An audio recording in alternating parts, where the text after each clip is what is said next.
Did you know that Glorious's original GMMK was released back in, believe it or not, 2017? Well, since then, Glorious has released the GMMK Pro, and they've taken some of the things that they've learned from that endeavor into an all-new refresh of their more accessible GMMK line. Here is the GMMK.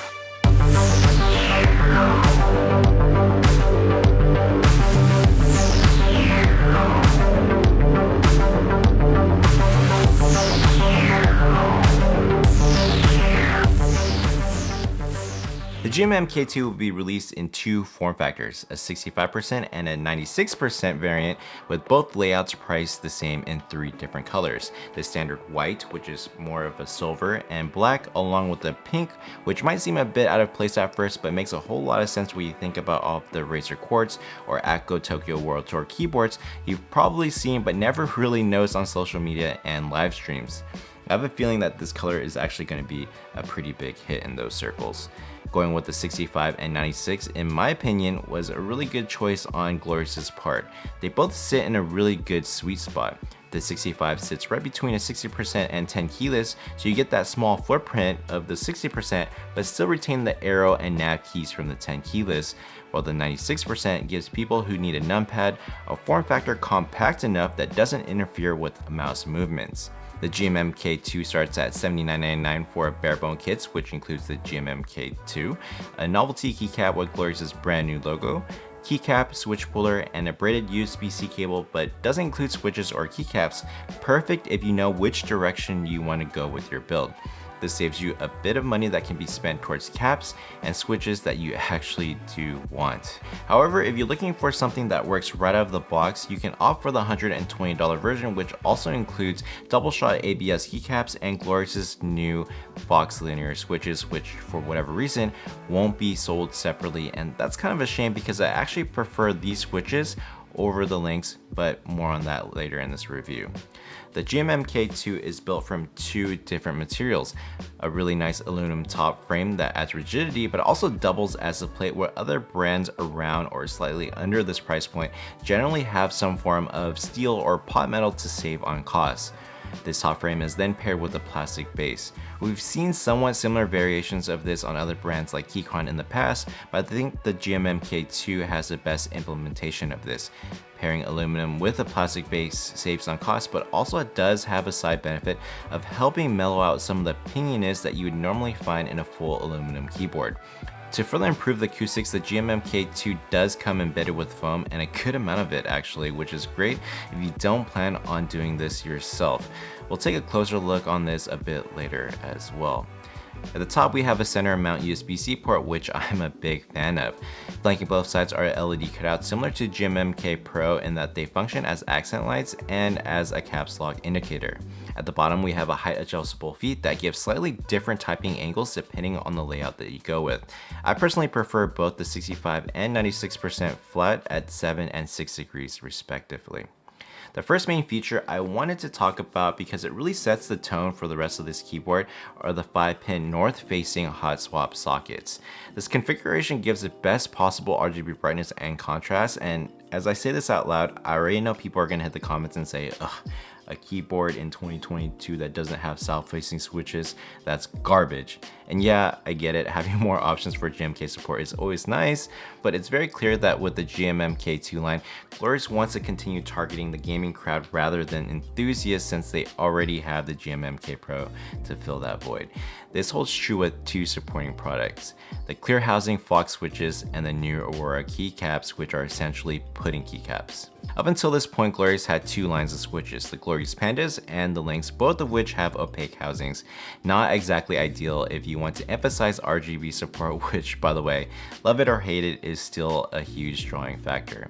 Glorious could have used a third-party switch, but they decided to make their own called the Glorious Fox.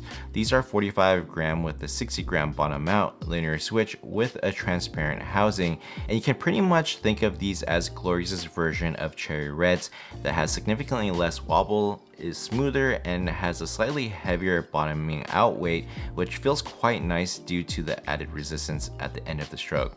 Having used these for a little over a week, I think I actually prefer these over the Lynx.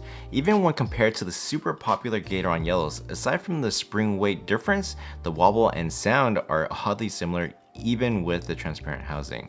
The yellow still edges out with a slightly more pleasant low pitch, but the trade-off might be worth it for better RGB brightness. One thing to note here, Foxes just like yellows will benefit greatly from lubing, and I found that out of the box they're lubed a bit too conservatively, which is kind of funny because that's the opposite of what usually happens. Now Glorious has stated that they won't be selling these separately, so it's hard to gauge value when you don't know the price per switch, but I would imagine that there is a good amount of people that would be interested in a fully transparent 45-gram linear switch, considering popular ones like Telios and Durock generally float around the 60-gram range. The included ABS double shot keycaps are some of the best I've seen on any keyboard. The legends are clear and sharp, with many important hotkeys featuring legends on the top and the sides. The texture is nearly identical to GMMK, and it looks like the keys are undergated, so they don't have any of the obvious signs of injection molding that even the much more expensive GMMK sets have, but they're not as thick as GMMK's. If you prefer PVT, Glorious has a variety of keycaps they would like to sell you as well, with the Aurora being the most ideal. They're essentially Glorious's version of putting keycaps, so they're perfect if you want to accentuate the RGB effect even further. Next up, we have the stabs. Normally, gaming-oriented keyboards come with clip-on stabs, which the GMMK2 does have by default. They also come pre-lubed and pre-clipped from the factory, but they can be removed and replaced with Glorious's screw-in stabs, which is awesome. It's a nice little feature for people that might not be interested in modding their keyboards at first, but might want to go down the rabbit hole in the future. Now this is where we run into issues. I stated that Glorious stabs are supported specifically because I don't know if this is a pre-production issue or if it's intentional, but the GMMK2 seems to suffer from the same punch-out problem that the early GMMK Pros did. So unfortunately, it doesn't look like I'll be able to run my Everglide Durock stabs without filing some of the material away, which is really disappointing.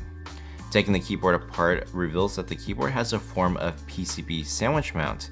The top and bottom housings are screwed together to compress the PCB layer, very similar to how the GMMK Pro works. Foam is used generously throughout the case, both between the top frame and the PCB, and along the bottom of the housing. There's even foam under these metal weights, which, by the way, are screwed in, so you technically could tune the weight if you wanted to.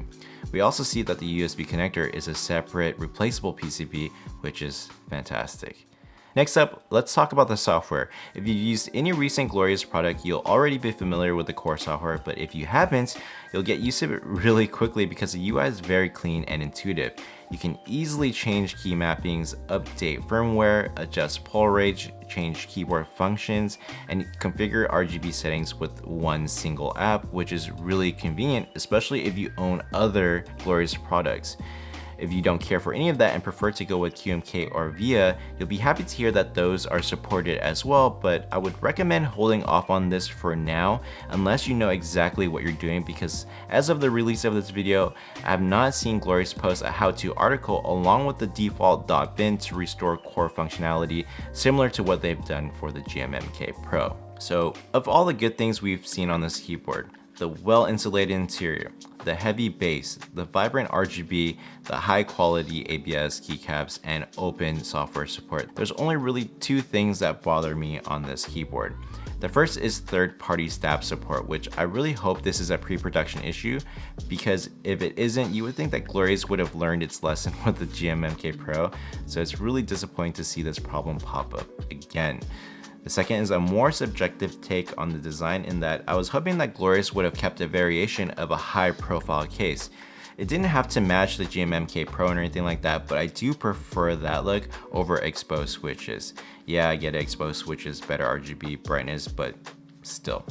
So to wrap things up, even with those two minor drawbacks, the GMMK is shaping up to be a very serious threat to competitors on multiple fronts. If we look at mechanical keyboards as a spectrum, we have your mainstream gaming-oriented brands like Corsair and Razer somewhere on the left here. And somewhere in the middle, you have brands like RK, Ducky, Evilmaker, and a million other similar brands that have some enthusiast features but are still considered more gaming-oriented. After that, we have our entry enthusiast-oriented custom keyboards like the NK65, the Aurora EK68, and the various other options from OmniType, KBD Fans, Keychron, and the list goes on, where you get features like insulated interiors and different PCB and plate mounting options. Then as you approach the far right, the sky is the limit. Well, at least your wallet is. What you get for the price with the GMMK will put it head to head in these two categories, and maybe even in this one, since their products are often out of stock, and even more so if Glorious can manage to fix this stab issue. Overall, it's a win-win. Glorious gets a much needed boost in their more affordable offerings, and consumers get another really solid option to pick from for their next build. Let me know your thoughts on this stab problem and if you even care about it. Well, that's it for today. Like and subscribe. It really helps me out, and I will see you guys next time. Bye.